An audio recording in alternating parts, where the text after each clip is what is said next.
particular things, the higher that you are there, the more likely you are to say the government should do less to provide for people in need. It's actually like a direct line. Like, explain to me, how am I supposed to understand data like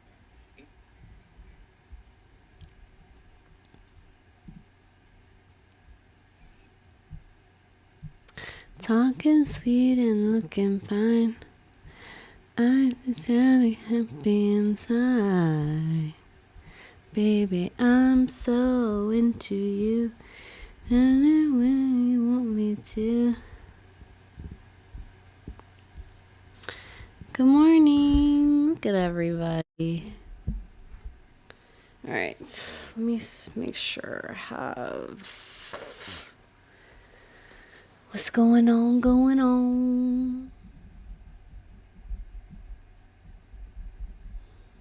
Good morning.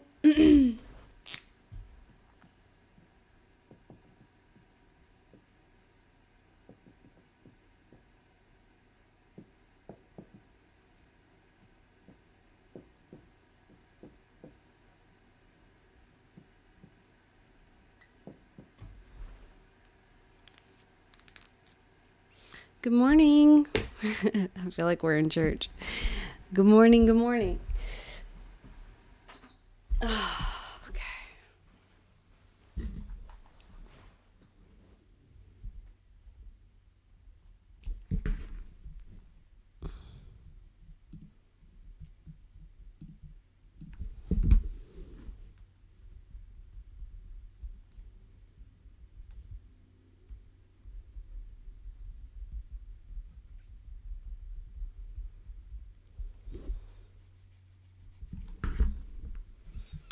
Good morning, guys.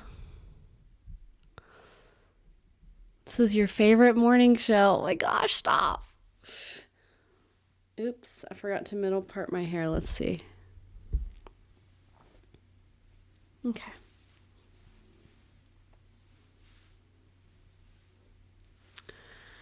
I've been kind of happy inside. All right, I was feeling like a lot of pressure for these lives. And today we have a caller, but I have really no planned content. I mean, I can always talk about a million things. I'll probably go on a very niche rant or something. But sometimes, we just have to do stuff without a plan. That's kind of how it goes. All right, you guys have to tell me. Good. I'm curious what your... Oh, yeah, okay. We can start with questions, sure. I'm curious which theory your philosophy is based on, or is it all your original philosophy? My theory. Well, I think it's an amalgam of a bunch of different theories. Attachment theory. I swear I have read every theory. So at this point, it really is a mix of a lot of different things. My assistant slash manager slash everything, Allie, is a lot better at putting things, naming the stuff than me. Family systems theory, attachment theory. I think, when it comes to like originality, I think that nothing is like truly original, but the way that we all organize it in our brains is.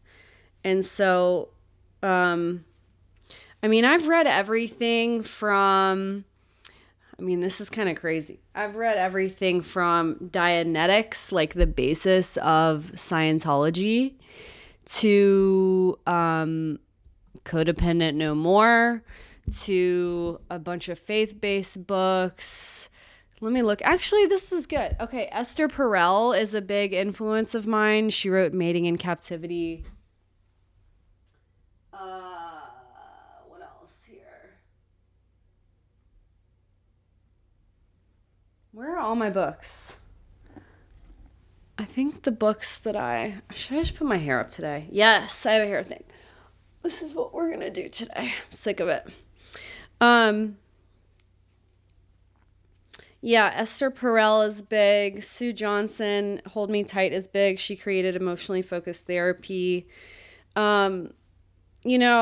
like a lot of therapists, you read a lot of things, and what school is for helping you figure out your own therapy or your own kind of philosophy. At the end of grad school, you have to write a like dissertation, or not dissertation, but like a kind of summary of what your theory of change is. And I can go into that. My theory of change is self-compassion and compassion. That's like the main thing. That's what you get from therapy. I feel like if anybody takes anything from what I ever talk about, it's self-compassion is the deal. That's like been replicated across studies. And so I would really encourage people to look into that. Kristen Neff is the main character in that realm. So the way people change is through like acceptance and a witness. And that's what therapy can be. That's what anybody else can be.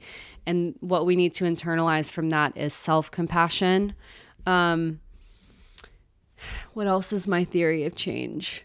My theory of change mainly, on top of that is emotions, understanding that, what they are, what they mean, the energy, how to channel them into our behavior, when to sit with them. That's kind of our own individual art form. So that's a huge thing too. What I'm always doing is educating people on that. Okay. I recently read The Myth of Good Christian Parenting. Yeah, I bought that book. I haven't read it yet. I think I actually started at the beginning and I just like didn't read it. But I love the concept. Am I a Brene fan? I think like 10 years ago when her stuff popped off and was like revolutionary, it made a lot of sense. I think the concept of shame and like studying that is a huge thing. Like once you can recognize and get through shame, everything becomes easier in so many ways. So am I a Brene fan? What I don't like about her stuff, and this is what I've commented on before, Brene Brown and like Dr. Becky. I mean, not just so much Dr. Becky, but Brene Brown can be very abstract, very motivational, very cliche, like one-liner type things.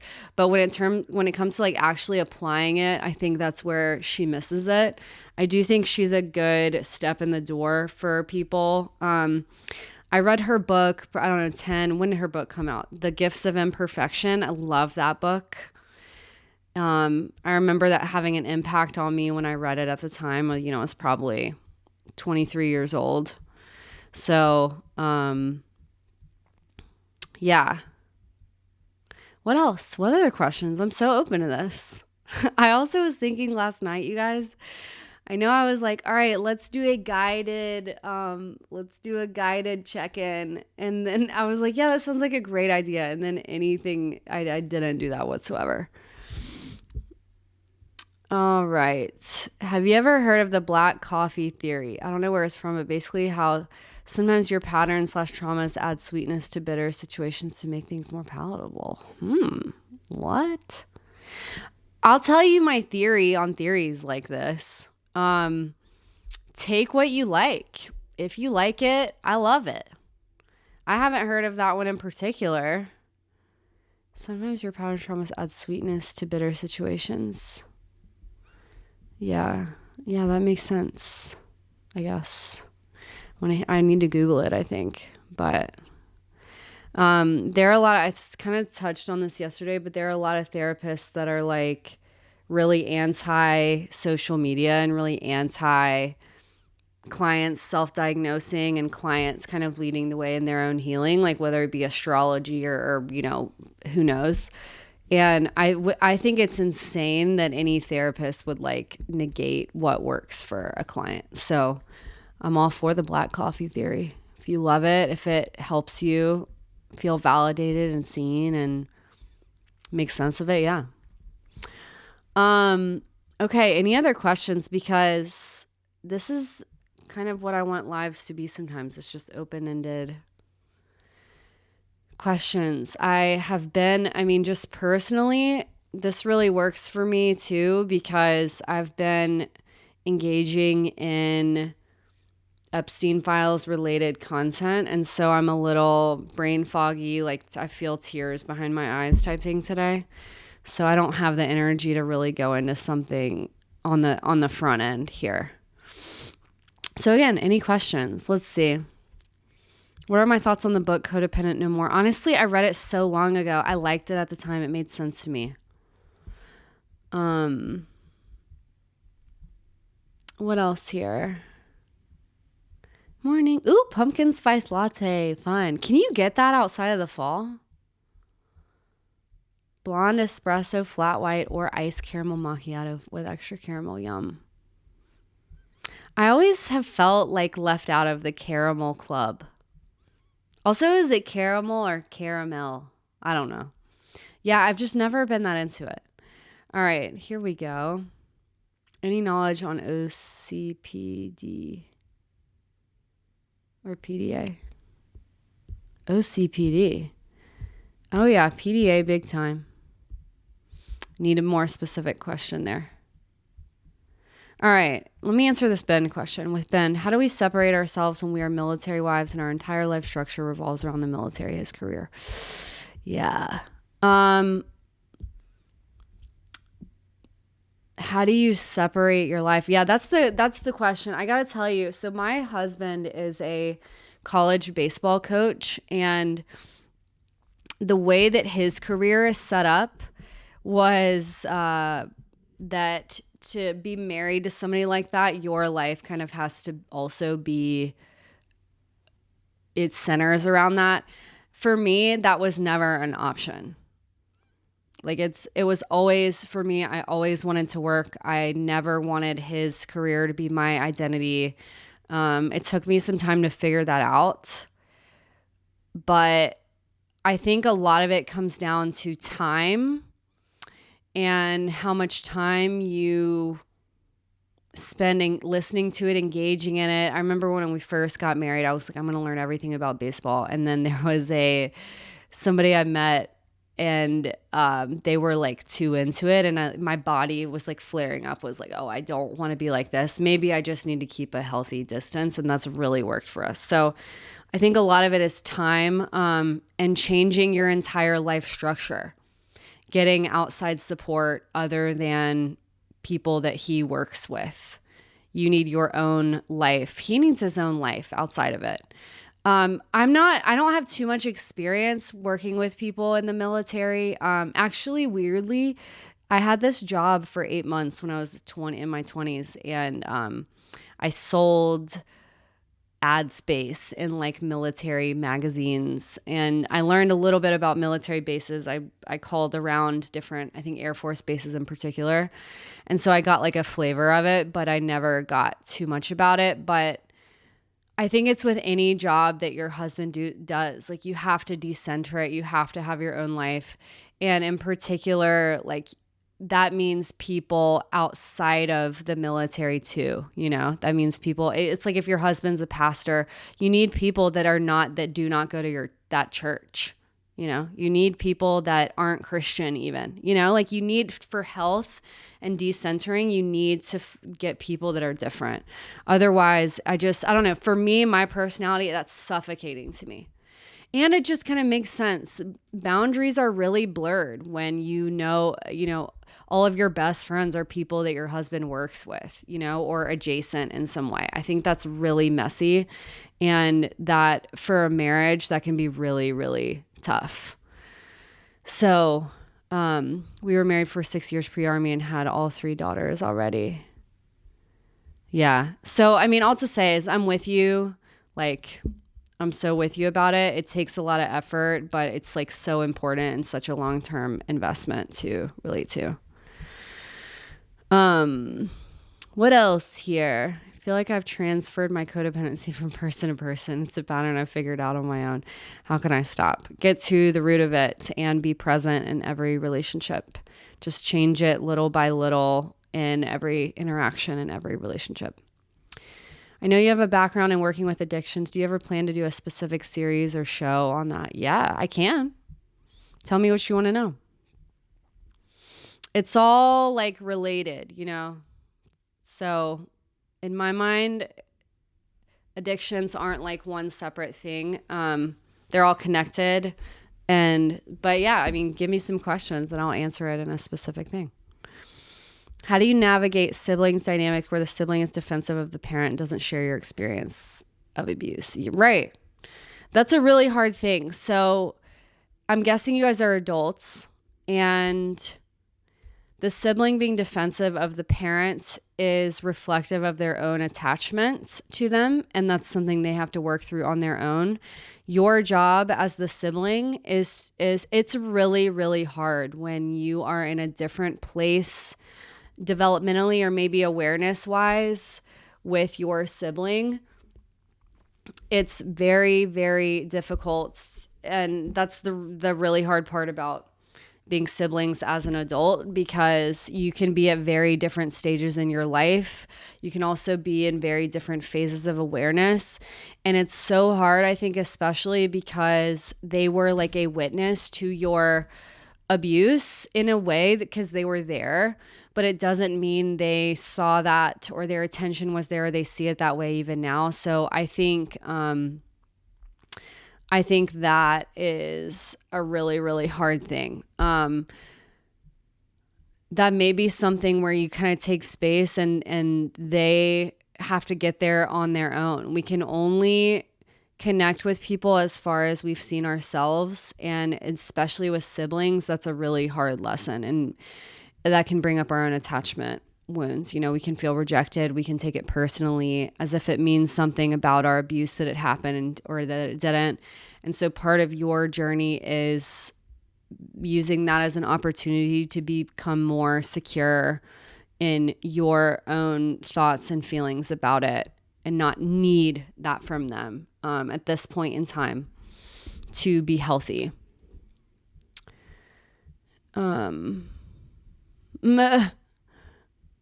Okay, wait. I personally think Starbucks is too strong. You know, mine is decaf. Oh, I should say my order. I never drink coffee. If you guys see me, I think you've heard me talk about this. I never ever drink coffee. When I was pregnant, I just my stomach couldn't handle it anymore. And so that's why I switched to Diet Mountain Dew. But when I do get it, I get decaf. And so my order is, what do I get? I get an iced brown sugar, oat milk, shaken espresso. I get it decaf, and then I get it with sugar-free vanilla syrup instead of brown sugar syrup. Yum. All right. Here we go. Young adult child felt emotionally abused by her dad, is now in contact infrequently. Could really use some tips on how to coach her through her feelings so she can stop feeling like the abuse was her fault. Oh, I'm sorry to hear that. A text every couple months. Yeah. Okay. I'm going to be this. Okay. You're asking me. Okay. So I'm telling you. I don't like this first sentence. Young adult child felt emotionally abused by her dad. Was she or wasn't she, from what you understand? That may be part of the problem in terms of the energy you're bringing to the dynamic. If you think she just felt it and it wasn't real, that's a problem. And so that's some work for you. She's now in contact infrequently. I could really use some tips on how to coach her through her feelings. Dang, and she feels like it's her fault. Well, number one, if she's taking space, she's a young adult. That's a really good thing. So championing, I can never say that, even though I mean that word so much. Championing her for taking space. Like, hey, I get you really need space. I'm here when you're ready to talk about it. And definitely you going to therapy, doing education on your role in that. Because if your young adult child felt emotionally abused by her dad, my question is, are you guys together? That's my question. Yes. Oh, you do think she was. Are you guys together?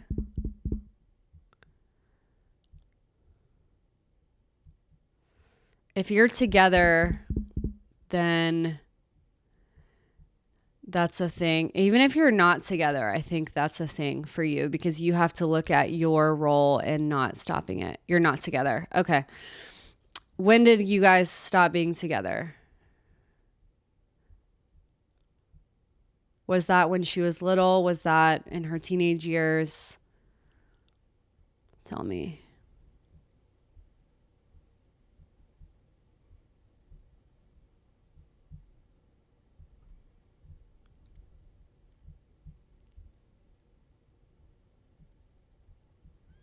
Iced Americano. Ooh. Yeah, I'll wait to hear.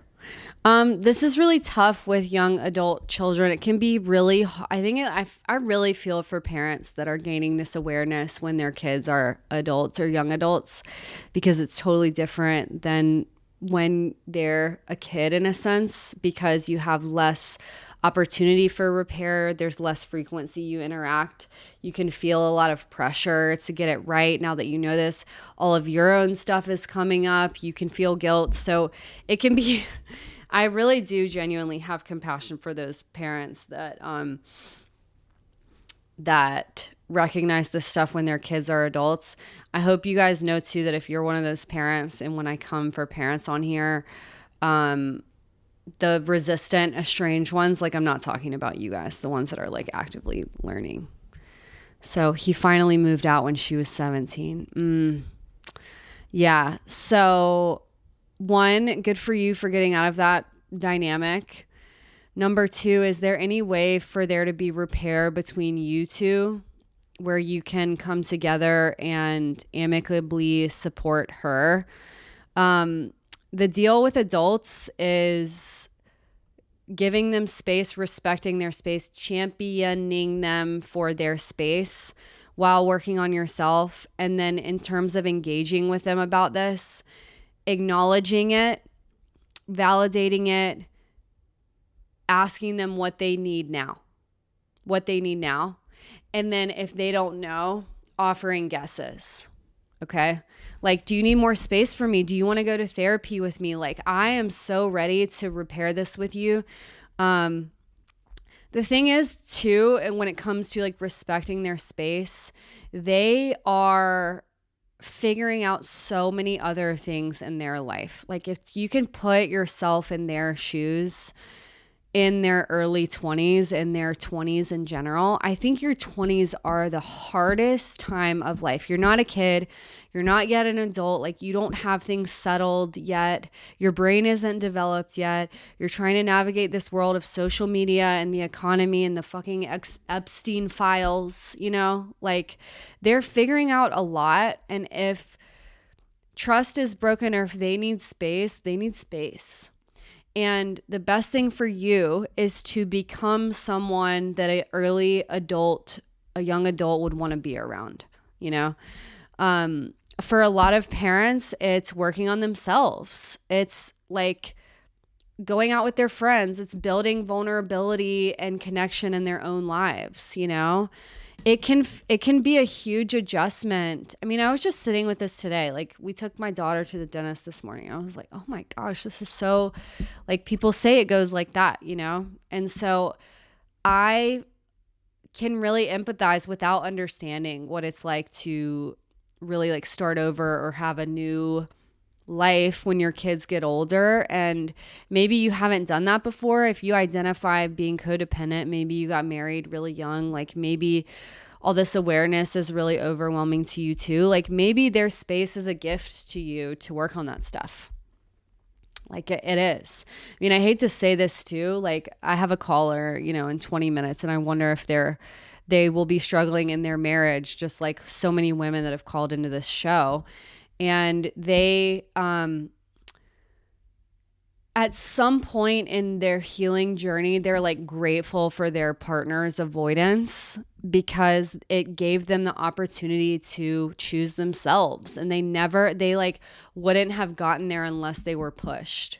And I think that perspective, depending on where people can be in their journey, can feel really invalidating. It can feel very much like everything happens for a reason. Let's like find a silver lining kind of thing. It can feel very invalidating. But my point is just that people get there on their own. And I think for women, I think for anybody that's been through a trauma, like when they're working through it, they eventually a lot of people get to that place of like, oh, my child taking space is an opportunity for me to look at me. And I'm going to do everything I can to take advantage of any interaction I have with my kid. I'm going to learn to work on my triggers in my own life, how they show up in my own life. I can learn to sit with that discomfort when they're there. I can learn, oh my gosh, like I really do empathize with how this gets as they get older and you get more connected with them. Like them taking space is like probably so excruciating, and you can trust them. You know, they know what they're doing with their life. They know what they're doing. Didn't you, when you were younger, want to be trusted by your parents and for them to just be on the sidelines of like, hey, I'm here when you need it. Like, I see you, you're doing great. Like, you're doing so well. When I work with parents, that's what I try to share is like, your kid is like, yes, they're having a hard time. Yes, there have been major disconnections, maybe major betrayals, kind of stuff like that. But they're doing a really great job, and you can trust them to know, especially if they're taking space. Like, you really can trust them to know what they need and be there in support. They're never going to need you like they did before, you know? But that's a really great thing for them. It's a really great thing for them. And if you can get there, it's a really great thing for you too, to kind of find yourself again after all this time, you know, like all this life that you've lived, like this whole life you've had as a parent, you get to process that. And I think people deserve that. And I think that's really hard to do with separating from your kid. But yeah, parenthood was a huge awakening for me. I mess up all the time and it's so easy to apologize. So when I went to my own parents, it felt off script to have them darvo and dismiss. Yeah. Oh yeah. That's the problem, is a lot of parents are waking up now and then they go to their own parents and they don't get any of that. So, yeah, so tough. I really, really get that. Let me see if there are any other questions. Okay, wait. Starbucks order. We're like whiplashing here. Sorry. Iced caramel macchiato, extra caramel, and caramel crunchies. I need to try that.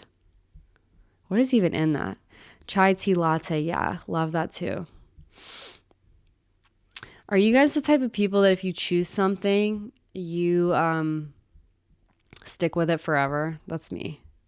Unless like something really destabilizes my life, I choose the same stuff. Okay. Here we go. Oh my gosh. Okay. I also said I'd be talking about the men's hockey team stuff. Have you guys seen this?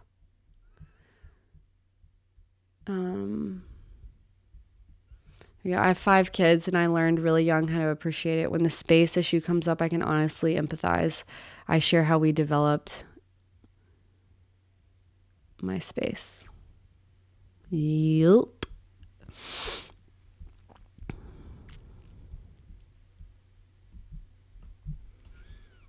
Yep. Yeah, I don't know. This men's hockey team stuff. If you're on TikTok, you've seen it. Let's change this now. Men's, do I want to talk about that? Not really. I kind of want to stay on this wavelength, if that's okay. What have you done right?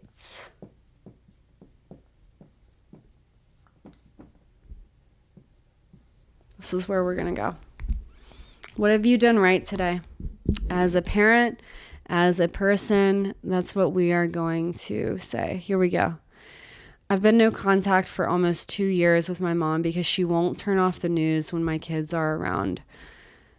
I've held a no politics boundary with her since becoming an adult. We know we hold opposite views and we've never been close, so this boundary allowed us to stay in touch. There was zero emotional connection between us during my childhood, but my physical needs were met. I've craved having the mother-daughter bond I saw on TV, and it's hard to apply how I want to be as a mother to my own daughter, to be the adult I needed at her age. Yeah. Yep. That's really hard. Yeah, that's the other thing about this. I think I don't know if I've made a video specifically saying this, but I think the hardest thing with the no contact situation that I wish estranged parents would understand is how much their kids need them and how unloved they feel by them. But like, that's really the heart of it to me, is like, life is so hard. Life is so overwhelming, especially now. And these kids like need their parents. They need someone to call when they've had a bad day. They need someone to call when they've done something wrong. They need someone to call when they're struggling in their own relationship. But there's no trust. And so all of these kids are adults now and they have nobody. Like, there's no guidance or mentorship or, and I'm so firm on this stance that this parent-child dynamic never goes away, because kids never stop having needs. Their needs just change over time. And a parent that's like, oh, can't meet them anymore is so crazy. There's not just childhood development. If you guys are familiar with this, so there's two concepts I might explain at some point. There is lifespan development.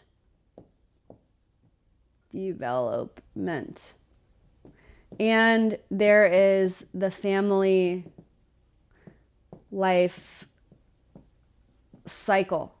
Okay. So this will help you be more validated in your need for your parent and your own understanding of why it's so messed up that you have to go no contact, because this is going to help you understand yourself more and more. The family, I might make 2 videos on this actually. So, and this is what parents don't understand, is that like, you never stop developing and growing in your life. Lifespan development. It was my first class in grad school. And what I want people to know, if you're an estranged parent and you're middle age, you're a woman, according to lifespan development, this is like one of the most vulnerable times in your life. Like, you're in the sandwich generation, like people are talking about here. Like, I'm managing my mom and actively parenting. You are the most vulnerable to opiate abuse. Do you know that? I remember learning that. I did a presentation on that in my class, and I was like, what the hell? So all to say is, like, each sector of life requires new growth and new development. Like, we never stop developing. And so the parent-child relationship, because this is how we are as human beings, as a parent, you're always ahead in the lifespan development. You're always one phase ahead. You always are.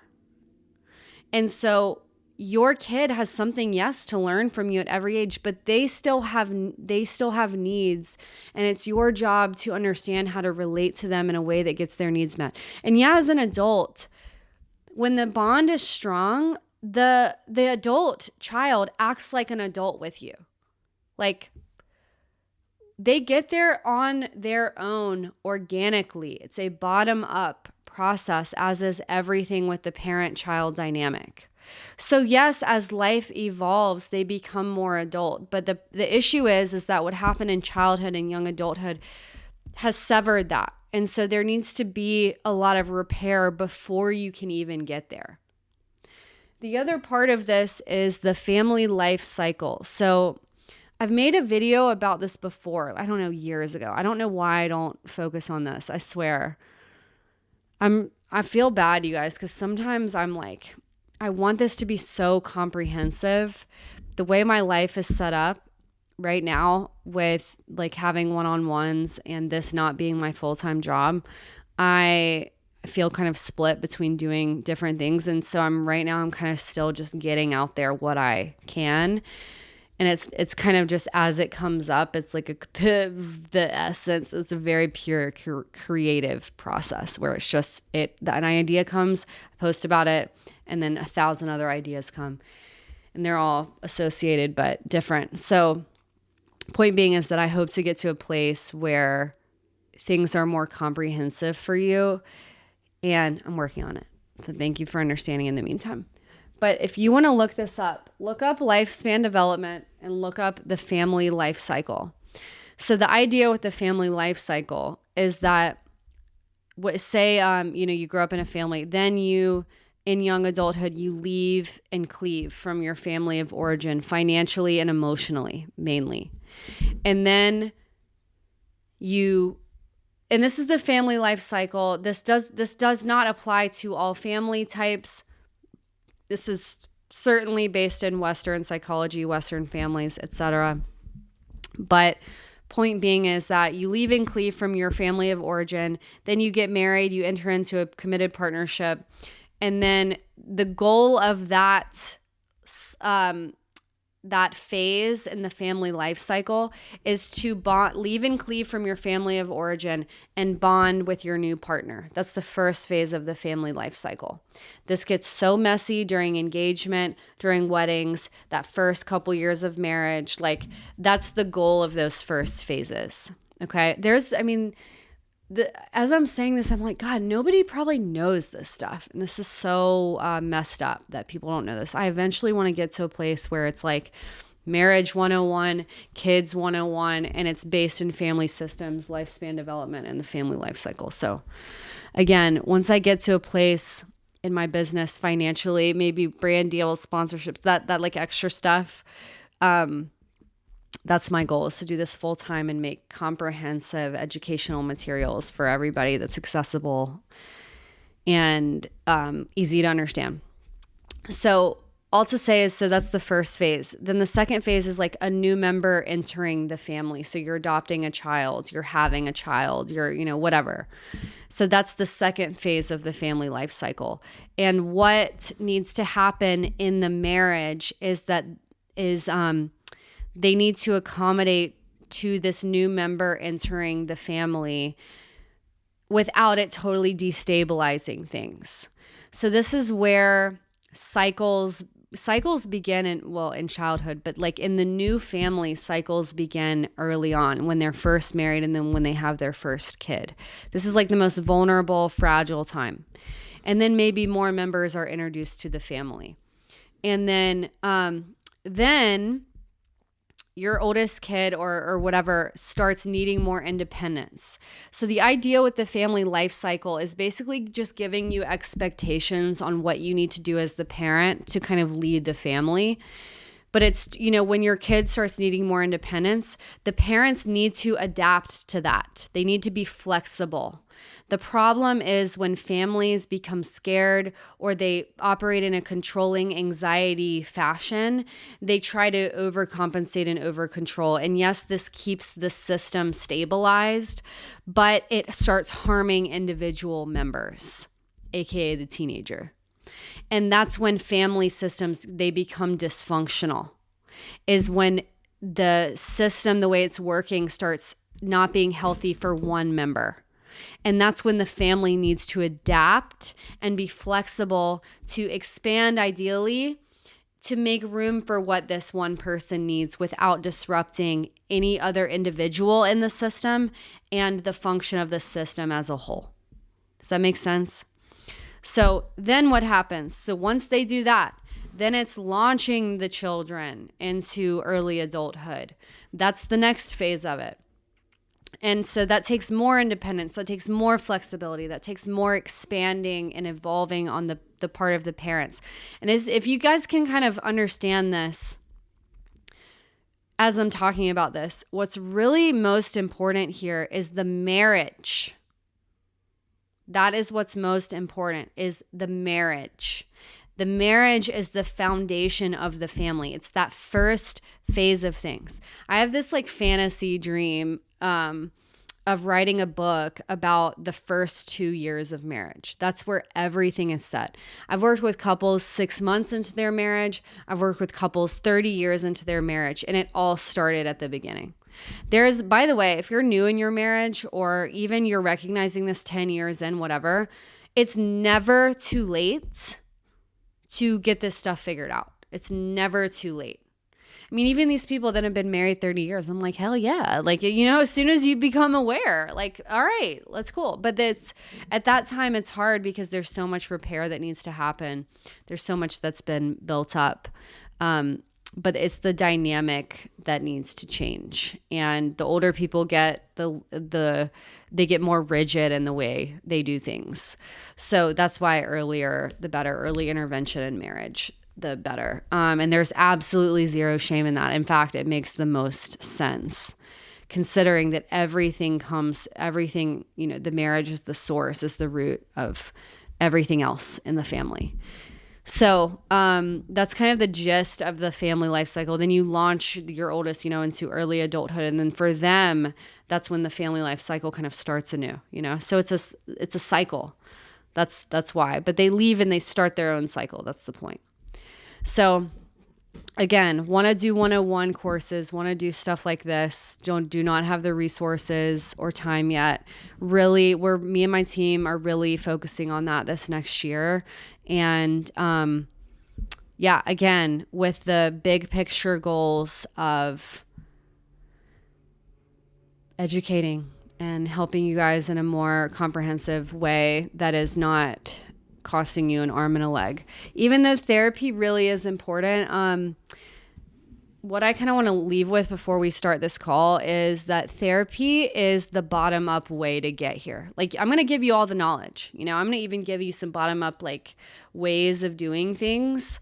But what you need to know mostly is that therapy cannot be ignored. It's a bottom up process. That is me telling you this stuff, like even these questions in my mind, I just want to go and I want to be like, I want to go into your brain and understand things as you, because me explaining things the way I understand them may not land or may not be appropriate to where you are, you know? So all to say is that, like, with all this education, please understand the reason for active one-on-one work as well, as much as you can. Psychologytoday.com.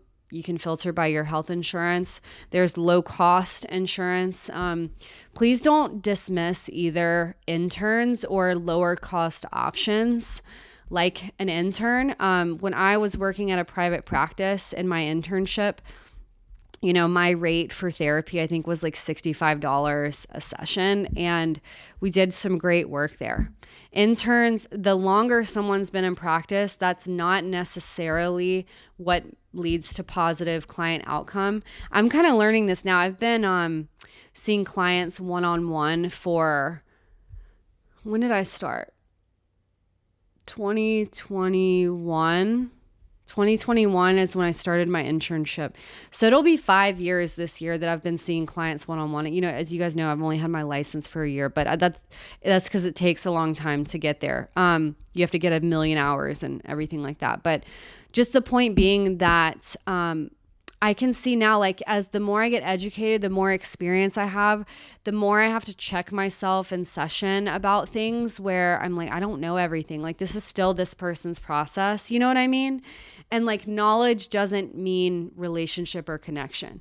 So please take that from me too in your relationships with your kids. Like, just because you know all of this stuff, like, it doesn't translate by osmosis. You have to help people get there on their own. And if they're in a very different place, they get to have that space, you know. Doesn't have to be on your time. So all to say, do not reject interns. If you like them, if they're curious and interested, you know, who knows? They may be a really great fit. So if you're desperate, that can be a start. So I started with an intern and we've been together 6 years now. She's a pivotal point for my growth. Yeah. Yep. Okay. We do have a caller now, but leave your comments and questions and we'll get to it. I need to figure out how to title these things so that I can I not pigeonhole myself into a topic. Because that's never going to work. Never, ever. It's almost like when I write down the topic I'm going to talk about, it's like immediately guaranteed that's not what I'm going to talk about. All right. Let's see our caller today. Here we go. Here we go. Where'd she go? All right. Anything else I need to do? No.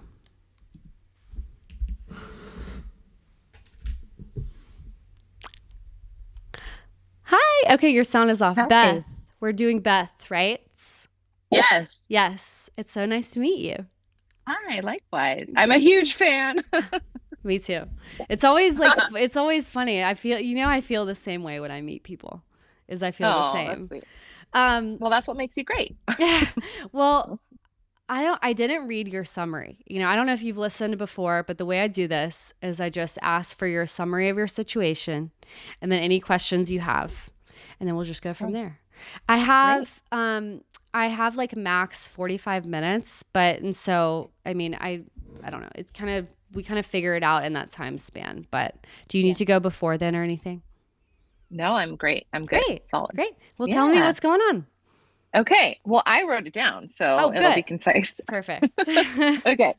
My husband and I have been married for a year. Oh. We're Christians, so commitment and, the covenant of marriage is really important to us. Yes. I've also been divorced before from my previous marriage, so I'm not, and that was the healthiest thing for me and my children. So I'm not opposed to if it's the healthiest move forward. So I kind of come from, that's a little bit of my background in that. Yeah. But my current husband, he is, as was my ex, a little tricky there, but they are both recovering sex addicts. My ex is currently fully in his addiction. My current husband is recovered and doing a lot of great work, which I really love and respect. We have a new baby together. And then from my previous marriage, I have 4 older kids. Okay. Oh my gosh, you look 25 years old. But I mean, like, you are so sweet. I'm not even kidding. That shocks me. But yeah, go ahead. I started young. Okay, so for the past year, my husband past 2 years really, my current husband has not been working, and we've been married for a year of that. And so I have been carrying us financially. And I've actually never been in that position. I've been just a stay-at-home mom. Not just a stay-at-home mom. Sure. I've been a stay-at-home mom. Yeah. But so I've been carrying us financially. Then I just had a baby. So I'm no longer working because I'm home with her and she's nursing and she's 2 months old, and I'm a birth doula and a postpartum doula. Amazing. So that's really physical, and I'm just not able to work right now. Right. So we're currently at the point of facing eviction. All of our bills are way past due. Oh, wow. It feels really intense. He thankfully has contributed domestically really beautifully, cooking, cleaning, laundry, all of that. So that it has been over the past year a really huge blessing. But those aren't the roles that we initially had decided on, and it's not the way I want to continue. And so it's created a lot of resentment and fear, because what I'm noticing is I'm not sure that he is putting in 110% to find work. Whether that's fear, insecurity, he maybe subconsciously likes being home. I don't really understand it. A lot of the communication from him, which I believe is genuine, is that God hasn't provided him a job yet.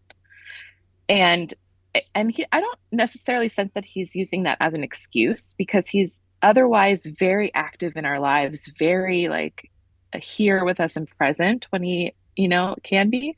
So I don't necessarily think it's that he's being, making it an excuse, but I do think it's a paradigm he has for some reason. I'm of the opposite opinion. Last year I created a full business. I had a full calendar. Like, I just went for it and I did it because I needed to provide for my kids. Right. So that's kind of where we're at. There's a little bit of tension too in our blended family where my husband is seeing some things in my older kids that he doesn't like. And now he's a little bit us versus them with his new biological daughter. Mm. So that doesn't feel great either. Yeah, Um, right. so there's just kind of a lot going on. My biggest question is, how do I discern that my husband is genuinely in recovery and in growth process? And at what point do I know that it's still good to invest in our marriage versus like I'm now carrying the load and I'll be carrying the load for the whole time? Hmm. I Mm-hmm. just don't, I'm not, I want safety, I want security, and that for me looks like somebody helping financially. I was a single mom. I did it by myself. I didn't get married to then do it longer. Yeah, seriously. Yeah. I mean, that's just really honest. I love my Yeah. husband. I love my husband, but like I was saying before, I've been through a divorce and it was the healthier thing for me, and I don't want to get divorced from my husband, but I don't come from the sense of like we have to stay together even if he's like laying on the couch for the rest of his life, which he's not. But so Mm-hmm. I think that's the summary. What's gotcha. Okay, so to repeat this back. Yes. You have how many older kids did you say? 4. 4 older kids that are Yes. teenagers. When you say older, 13, yeah, 13, 11, 9, and 7. okay, 13, I was 11. on the 2-year plan. Yeah, okay. Um, and what kind of support do you have? Family support, help? Hmm. I have my family's all local to where I Oh, good. am. Okay. Yes, and they are very helpful in their own ways, which is great. My mom is my best friend, and she comes over all the time and hangs out and plays with the kids, and she is great and helps with driving and picking up and stuff. So that's wonderful. Mm-hmm. And then my dad is supportive from afar. He lives about 30 minutes away, so he's not always around, but he's called all the time and stuff like that. So Mm-hmm. we have a lot of support. We have a great church family. We're like a little home church. Okay. So that they're really supportive as well. So Mm-hmm. Good. Okay. yeah, And what about your yeah. husband's support? Who does he have in his life? Yeah, he has a lot of like recovery groups, intensive counseling groups that he's a part of, Okay. which he learns so much. He's a learner. That's like his strengths finder. Um, that's his top one. He was a professor for a while, so he's great at learning. So he's in these really intense therapy groups, where they're reading a lot of literature and all that. And I've seen and heard from him a lot of healthy things. I'm not sure I'm seeing it fully translate into his behaviors, Yeah. but I do see growth and I do see a willingness and a want. Mm-hmm. But then again, he hasn't also gotten a job yet, which I Yeah. think is kind of odd. So I don't know. Well, it is. It is odd. Yeah.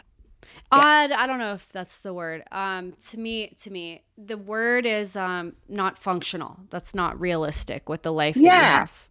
That's Yeah. not realistic. You have a Right. family of 5 now. Yeah. New wife, new baby, no job. That doesn't work. Yeah. Um, Right. So when you talk to him about it, is it a very like help me understand why you haven't had a job type vibes? Like, or is It it was for a while. yes, And then because come March we're facing eviction, you're I facing said, eviction? we are. Like in what It's way? kind of Like they're like next like month? like we don't have the money for rent. Yeah. And so March 1st comes, we won't be able to pay it. And then we'll get, like an eviction notice and then we'll have to move out. So I told him if I have to move out and take my kids, I'm going to go live with my dad and there's no space for you there. And it's probably going to be a hit to our marriage that I might not be able to recover from. So I In gave him what an way? ultimatum. In what way? Yeah. Because it's been 2 years of him not working 2 and years. Oh, I so we've heard been 1. married. Okay. Yeah, we've been married a year. He's been out of work for 2 years. Was there something that happened? Like what? His company that he was working for became acquired by a larger company, and so they phased out his position Okay. 2 years ago. Okay. So, yeah. Hmm. And I think for a time he wasn't putting in as much effort as he is now. because of the ultimatum, Hmm. which doesn't feel good for me either. Right. Yeah. Right. That Yeah. it takes a threat. It takes an ultimatum for something to get Yeah. done. Yeah. What do you think? What do you think? I mean, your question is, how do Mm. I mean, I would think, yeah. Tell me first what you think. What's your gut? Like, what's your sense about it? Yeah. I I feel confused, and Yeah. I think it's because I have so many like options floating around Okay. and different perspectives. So like one's the Christian lens where you stay together no matter what. Of course, if it's abuse or anything like that, then no. But you really work on staying together and loving each other. And then there's well, he's not working, and you don't just stay together just to stay together. Like it has to be a partnership and it has to work. And then I feel unsure if the way I'm perceiving things is accurate or if it's coming from a lens of my past trauma and I'm not like fully seeing it clearly. And so there's kind of all of these perspectives in my mind, and it feels I don't want to make the wrong choice. So that's kind of Hmm. where it's mostly landing for me. Hmm. Make the wrong choice in what way? That would hurt my family the most, Hmm. mostly the kids. Hmm. Yeah. Okay. Um, so it sounds like sounds like we need to help you figure out some clarity here for yourself. And That'd be great. yeah, instead of me just telling you what to do and adding to the noise in your head. Mm, The Christian lens, so there's that aspect to it. Then there's the partnership. I imagine another part. I mean, I'm hearing these so there's values about marriage that are hmm. coming into play. There's your own personal trauma and self that you're questioning. There is the what's best for the kids. So Hmm. there's kind of like pressure coming from these three different points: your faith, yourself, your kids. Are Yeah. you talking to anybody about this? Yes, I am. I have a counselor, mentor Okay. who I speak with regularly, and my therapist as well. Okay. And therapist. Um, Hmm. and so we're kind of in a situation where you're saying too that you're facing eviction. And Yeah. so you're going to have to move out anyway. And your concern is the marriage and him. Yeah. Are you Yeah. afraid of hurting him? Like what's the fear here? Mm. I I'm not afraid of hurting him. Um, I'm not. I care for him and love him, but that doesn't I don't put that above what if I was convicted on something that was best for me and my kids. Hmm. So, um, I'm not afraid of hurting him. I am afraid of the hurt that would be caused to the kids by, having another man role model leave their life Hmm. through like not being married anymore. So that's a So is this eviction attached to the marriage part? Like if you don't figure out the money, then we are going to move to my dad's and we will be separated. yeah, that was the ultimatum. Yeah. Yeah. Yeah. Do I feel like there's some flexibility and grace there? Like if he right today got a job and it's McDonald's, which is no shade on McDonald's, but like if and he couldn't afford the rent, but I saw him putting in that effort Right. and making it happen, Right. that would be great. Oh, Right. perfect. Like then I'm sure we would be able to figure out how to get March's rent paid. I believe we would. And then it could be a completely different scenario. But because it's been the full year of our marriage and there's been that like lack of ambition and lack of movement forward, I'm like, ooh, well now you're going for it, but why didn't you do that before? For sure. And that's, So it's more yeah. that. Yeah. Okay. So Yeah. that's the marital thing. Okay. Yeah. So there's a couple different needs here I'm hearing. There's the stable living environment. That's the Yeah. number one need for your kids, right? Yeah. Then Yeah. there's the financial aspect of your marriage. That's number two, you know, because you're in survival mode. You can't self actualize in a marriage if you don't have a place to live. Like that's just, you know, Yeah. you can't work on the emotional pieces unless you have a place to live type thing. Have you heard of the Yeah. hierarchy of needs before? Like you're Yeah. familiar with that? Okay. Yeah. Okay. Yes, yes, yes. So stable living environment, financial contribution, financial stability of the family. Hmm. And then three, it sounds like there's like resentment and bitterness because he's making excuses for those first two things essentially and his role in that. Yeah. Yeah. So it makes sense that your living would be tied to the marriage. Yeah. What is it that makes you feel like if we move out, if he can't live with us, that would be harmful to the marriage?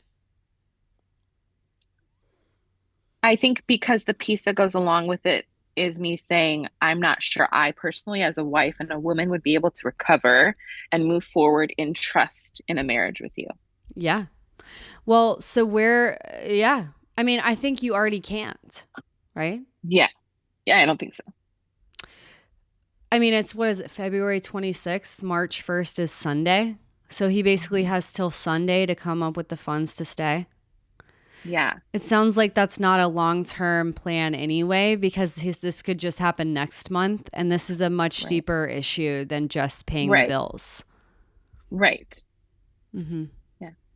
And, I could find a way to hustle over the next several days and find the rent, but it's kind of like You're newly postpartum. That would be reinforcing the issue. That would be that's what I reinforcing thought. yeah, that's smart. Yeah. Yeah. So Yeah. so your question here is like, your bigger question was like, how do I know if what I'm doing would hurt the marriage or help it essentially? I think that's a big part of it. Mm-hmm. Yeah. And can we move forward from here? Like, yes, I'm seeing the effort now, but is that true change or is that just because the ultimatum? And, Well, that's what ultimatums do. But right. And you won't know that until there's change over time. It'll take a long time, I imagine. yeah. And so in the meantime, there has to be you have to be stable regardless. Like your life, Hmm. your kid's stability, I mean, you know this. Can't Yeah. depend on his ability to get a job. If he has Yeah. not had a job 2 years in. Tell me what are you okay to shift the focus to you and what comes Yeah. up for you now? What Yes. Tell me your history. Like, how long have you known him? What was when you got divorced to now? Like, tell me about Yeah. the you part of it. Okay. I have known my current husband as an acquaintance for like 20 years. We knew each other in college. He liked me then, and I just wasn't interested. But we reconnected after my divorce. I took 2 years after my divorce to really just I didn't do anything other than be with my kids and allow healing to happen. Mm-hmm. And so I made that conscious effort. And then pretty quickly after the 2 years, he reached out and we went on a couple dates, and then we were together for 2 years before we ended up getting married. And so that was a year ago that we got married. Mm-hmm. Yes. Um, How and did you get so, married? Like, does he have a plan to work like at this time, or what was it in your mind? Were you like, he'll figure it out?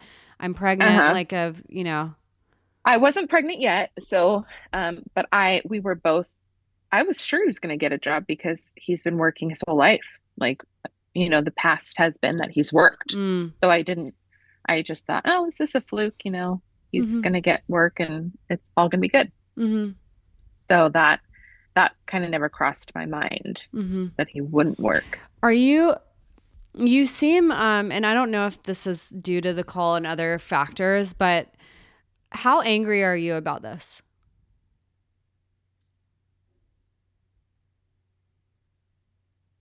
I don't feel angry. I feel sad and hurt and unloved Mm, and unsafe. Sometimes anger can come up, but I know the root of it is that I just feel like I have no safety at all. hmm. And it's pretty lonely. Mm-hmm. Are you communicating that? Hmm. Yeah. Yeah. That's like one part of my thing is like, where is the anger here? Because this Hmm. is absolutely, like, to me, just the first time hearing this is absolutely absurd. That feels really validating, It's actually. So I absolutely, appreciate that. absolutely insane. Okay. Absolutely fucking insane. I mean, I don't, Okay. like, this is insane. That he does Ah, not that have makes me feel work better. for 2 years. In that time, you get married, you're pregnant, you have to work being pregnant. And now you're Yeah. postpartum and you're like, well, I could work. Like, what in the actual hell? Yeah. And he's just like, I'm in therapy, I'm in recovery groups. You're facing eviction Hmm. being 2 months postpartum. And Yeah. what did he say? God hasn't given him a job yet. What the Yeah. hell is he talking about? This is Yeah. insanity. This is insanity. Yeah. And I feel that. I think I'm pretty numb, in survival mode. Yeah, You're kind of yes. like, Yeah, for sure. Of course you there's not a are. lot of, Of yeah. course you are. Yeah. So there's not a lot of room for all of the emotions right now. Yeah, makes I'm sense. sure if I had the space, I would feel You would be that. burning down cities. Yeah. That's what I want to Yeah. do. Yeah, exactly. So I definitely think that's there underlying, but It's not. I also Yeah. homeschool my kids, so it's like I Okay. don't, Oh, there's let's not a add lot of that. time. Let's add that. Yeah. Okay. Yeah. Yeah. Yes. So there's not I don't feel the space necessarily to feel all that at the moment, but I know it's there. Sure. Okay. Yeah. Well, yeah, and Yeah. it probably comes out like when we feel stuck and trapped, that stuff comes out in, sleep issues, or it can Yeah. come out. And we need you, I think, big picture for you, we need you to be angry about this. That's a Mm. healthy place for you to be in right now. That energy is going to carry you to go to your dad's house now. Like, Yeah. screw March 1st. Like, Yeah. he can deal with all that. That's absolutely insane. It's February 26th. It's Yeah. Thursday. Sunday's coming. He's just like magically supposed to have the money. Keep your money then, keep it. Yeah. You're Hmm. also going to be like us versus them and put me in that position now. Like, that's absolutely absurd on all levels. Yeah. And then this is to me what it feels most tender, and I feel for you, the faith aspect of this, Mm. like that he would kind of twist that to absolve his responsibility as a man. And like, I Hmm. know for you, that's tender for you. And for you, your faith sounds like shows up in a very healthy way in your life of like, Hmm. yeah, there's that aspect to it, but like, I'm still going to do, Hmm. we live on earth. Like, let's Hmm. do what we need. We have to pay bills. Yeah. And so that's to me what feels just so icky is Mhm. regardless of his intention, that's what's the behavior is and the impact is Right. it's twisting something so beautiful as someone's faith, and it sounds like making you feel guilty or unsure, on top of the emotional stuff that's happening. Right. I don't like it. It's icky. Yeah. He's unsafe. And if he's being like this towards your other kids, like regardless, that in itself is a mm-mm. Yeah. Mm-mm. Yeah. No, no way. Are you working on that in your recovery group? Like Right. that's the priority. Like, what are we talking about? The Hmm. kids. That's what we're talking about. Yeah. So I would, so how does that land on you? All of that. Yeah. It resonates for sure. Yeah. The tricky part for me is that I'm really thankful for the last year of how much he's contributed domestically. Yeah. Like he has done all of the The bare laundry, all the minimum. grocery shopping. Okay. No, no, everything. Okay. All the grocery shopping, all the cooking, all the cleaning. Like Mm-hmm. he really has been, it's been pretty amazing. And I didn't have that previously in my other marriage, especially when I was a single mom. I didn't have that sort of Right. help. So to So it's a see relief for you. Yeah, it's everything for you. it is, Yeah, yeah, it is. yeah. And And he's done a beautiful job at it, and he's really like poured himself into it. Mm-hmm. And so I see that effort, I see that, and we're not walking around yelling at each other. Like we talk through a lot of this stuff.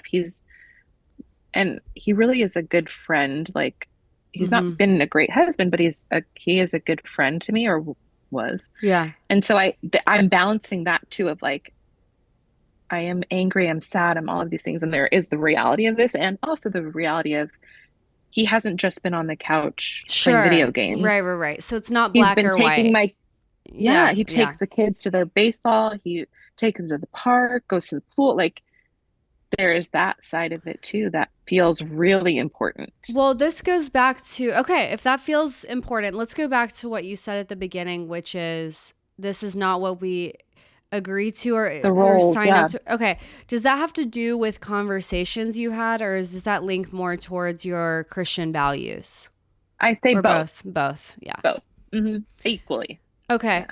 Is are you now then in a place where does he want to be a stay-at-home, like does he want to homeschool also?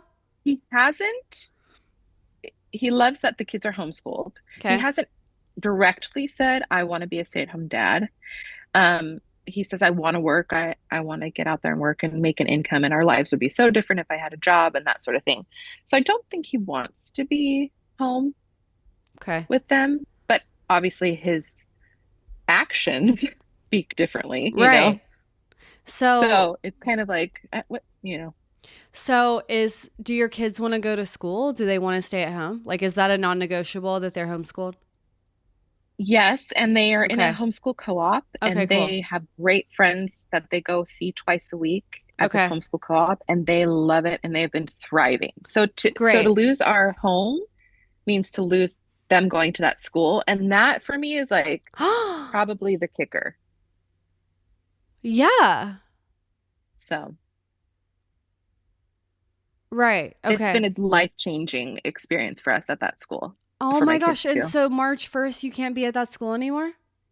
We can, but if I move to my dad's house a half an hour away, here's another piece of it. I don't have a car right now. We only have one car. And so, and the car we have doesn't fit all of us, this family of seven. It's a 5 passenger. So I wouldn't be able to even drive them all to school, which would be an hour and a half away at that point. Sorry, an hour away at that point. Wow.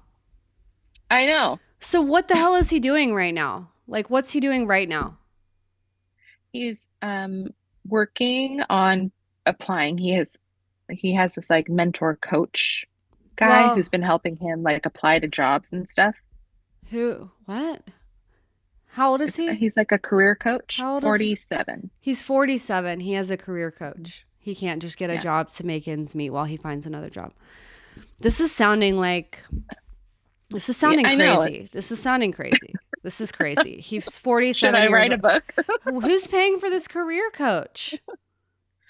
His brother did. Okay, that's good. It's better than you. Yeah. Yeah. Girl, this is craziness. This is craziness. I honestly can't tell you how validating it is for you to say how crazy it is, It's because I'm living craziness. it and I'm like, am I Yeah. crazy or is No, this yeah. crazy? Well, and that makes sense because you're so in this and it's deep. Mm-hmm. And so for you, this is the way I'm going to we need to view this in the context of your marriage, whether or not you guys stay together or not. Like it of most certainly would depend on his ability to keep a job. I mean, hello. Yeah. Like you Yeah. can't sleep on your responsibilities to your family. That's insane. Is that in your marriage, this is a major betrayal and trust issue. Yes. And so for the rest of your marriage, there's going to have to be some serious work of repair that happens between you for this not to define your relationship. I mean, it's year one and he's not trustworthy at this point to hold these responsibilities. So unfortunately, ultimately, it's still like you are always going to have to look out in that way. Yeah. And that's what your work is going to be, is like, what is it that Mhm. I'm doing that makes me not see things? And I think anger is the missing piece here too. Mhm. of that needs to show up daily. You know, it's there. And so for me, and like anger is such a healthy thing because it tells us where our boundaries need to be. And because if our way of approaching this is like we're either really understanding of him or we're giving him ultimatums type thing, that kind of isn't sustainable long term. Right. Yes. So regardless, we need anger from you. That's your work, I think, with your therapist is like, where is it?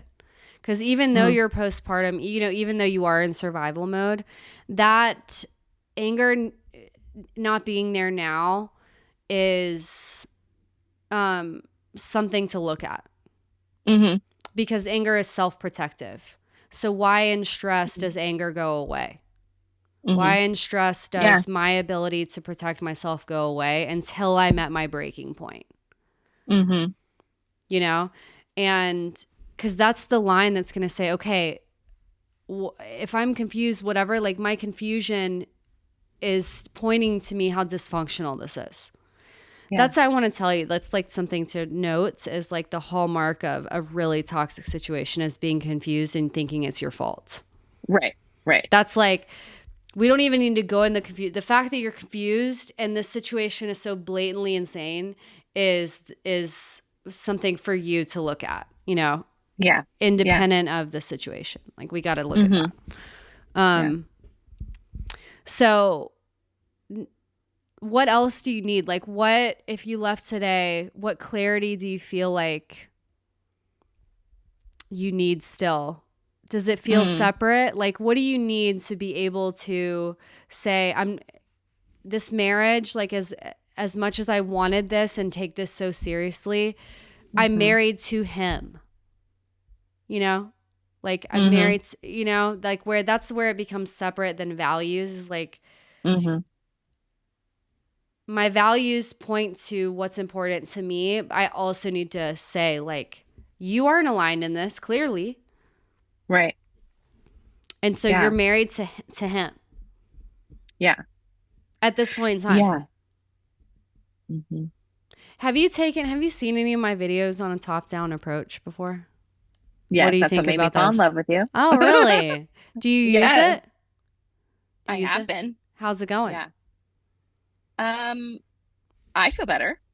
There you go. Okay. I do. Yeah. I feel like, oh, this is great. I like this. I like, you know, so I appreciate that a lot and I like utilizing it. I do feel like there's not going to be a lot of quick change with that necessarily. Like I feel better. I feel good. You know, like I can have better boundaries and hold myself in and like, you know, like protect myself. But yeah, I don't know about the changes that it's gonna, if it will bring changes outwardly. Yeah. And that's kind of the point is that it's a short term, like it takes a lot of energy to be like that, you know? So it does, kind of a short term thing to see if he can step up or not. But this is insane that y'all are being evicted and he's just like waiting for God and working with a coach. I mean, not to hate on getting help. That's not the point, but it sounds like the help is enabling him to be passive and that's a problem. Yeah, I think I believe that up until like the last week or so since the ultimatum. And then, you know, there's been a bit more effort towards just any job. Yeah. So I want to see and appreciate that, but also it's kind of like, is that a little too late kind of thing? Too little, too late. Yeah. Well, for now, like he is destabilizing your family and taking kids out of school. Yeah. I mean, that's craziness. Yeah. Yeah. That's absolute craziness. And especially if you didn't agree on this in the beginning. This is a betrayal. This is abandonment. This is financial abandonment. I mean, even emotional abandonment. If you're saying, hello, I'm hurt, I'm sad, this is scary, this is terrifying, our kids are going to be out of school, like, hello, and he's not responding to that in an immediate, concrete way. Yeah. Yeah. You know, that's a major problem emotionally to your marriage. And so what I'm hearing you say is that you are holding your end of the bargain maritally, and he is far from it. And he can be Yes. kind, he can be loving, he can do the dishes, he can take the kids places. That's and that's what makes this like abusive behavior hard to spot, because it's like not all black or white. And this is what the nature of it is, that these people they're not monsters. They don't look like monsters. They don't look like that. They're inconsistent, and there's major parts of them that are missing, even though on the outside there's a smile and there's, cookies in the oven or whatever. Yeah. And like, cookies don't pay the bills. Yeah. Yeah. So all to say is that, like, screw March 1st at this point. Like, keep moving forward. And yeah. I'm sorry to hear that. I'm really sorry. This is bullshit. I mean, this is insane. You're 2 months postpartum in this place. It's absolutely insane. Thanks. And he needs to do some major repair. Major repair. And this is a serious offense. I mean, this is serious trauma that he's causing. So, thank you. Yeah. So just to leave you with, like, where is your anger? And that may be something to explore. I know there's a lot of Christian resources. Maybe people can leave them about understanding the value of that. And that's some work to do in therapy, I think, too. But again, that's a really healthy thing, and it's very necessary now. And again, use it to, like, propel you forward into protecting yourself and your kids in a way that makes sense more long term. Yes. Can I add one more thing? Yeah, of course. I'm interested in hearing your thoughts on. So long term, say we don't, the marriage doesn't move forward and all of that.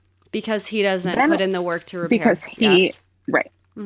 So then I'm left back as a single mom without the domestic help, without somebody to be with the kids. And I still have to figure out how to pay bills and work. So that's a little bit on the back of my mind too. The more we're talking, I'm like, oh yeah, but what are you going to do to be able to work with 5 kids? Well, right. Well, and my family wouldn't be an option long term, or, enough hours in the week for me to be, So yeah, that's a hard spot. Yeah. Yeah, it's a really hard spot. Well, you're being evicted. It's not like you're in the position, like, that's a major question and you're in an impossible situation. There is help for you. I mean, there is couples therapy support that, maybe has a more direct approach with him, kind of like me, that's just like, what the hell are you doing? This is not an emotional issue. This is a functional issue. This is regardless of your trauma. Like, you chose to have a child. You chose to get married. These are your life choices. Like, so not to say that you're lost. This is simply a road that you're going down of, maybe he could live with you guys. I don't know. You get to choose what you need, Yeah. I think that's like the road is, if you don't want to be a single parent again right now, and then maybe there's like baby steps to recovery for him. There's definitely resources for you. This is just you're in a tough position with, 5 kids and a baby, and, and so, yeah, I've heard that question a lot, and that's the impossible decision. Yeah, for sure. There definitely feels, well, it's also freeing to be like, you get to choose like your road. Yeah. I love that. That's empowering. Yeah. And that's ultimately like every day, like, you get to choose what is best for you. And I would encourage you to not look outwards, like at other people. Like, it's just like, what do I need? What do my kids need? How do I feel? And what do we need? And executing on that regardless of him. Yeah. because it does take two. It takes two people. One person cannot carry the load. That does not work emotionally long term. It just doesn't work. But yeah, good. I'm glad that lands, is like that you get to choose. Even if you're married, you get to choose. Like you don't have to file for divorce tomorrow. You don't have to do any of that if you don't want to. You can even say, I changed my mind. You can live with us as long as you do X, Y, Z. I mean, you can lead the charge if you want. If he's going to take direction, like if he just wants to be, doing that kind of thing, then you get to choose. This is your life and your situation. There's no right. There's only what you need and what your kids need. Yeah. Yeah. So, I'm so glad you called in. This is like, I'll take any opportunity to validate a woman going through a experience that where, it's just absurd. But, yeah, I would like, there's going to be people too, like leaving resources and stuff. And if I think of anything good, I'll email it to you. That'd be perfect. Great. I appreciate that. Yeah, Beth. Well, thanks for calling in. It was great to connect. Thank you, Kate. Yeah, good luck with everything. So yeah, absolutely. Thank you. All right. Thanks. I'll see ya. Okay. Bye. Bye.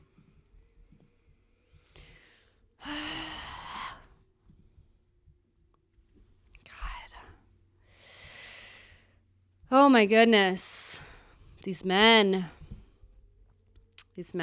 Extremely tough situation he has put her in. Yep. Work from home.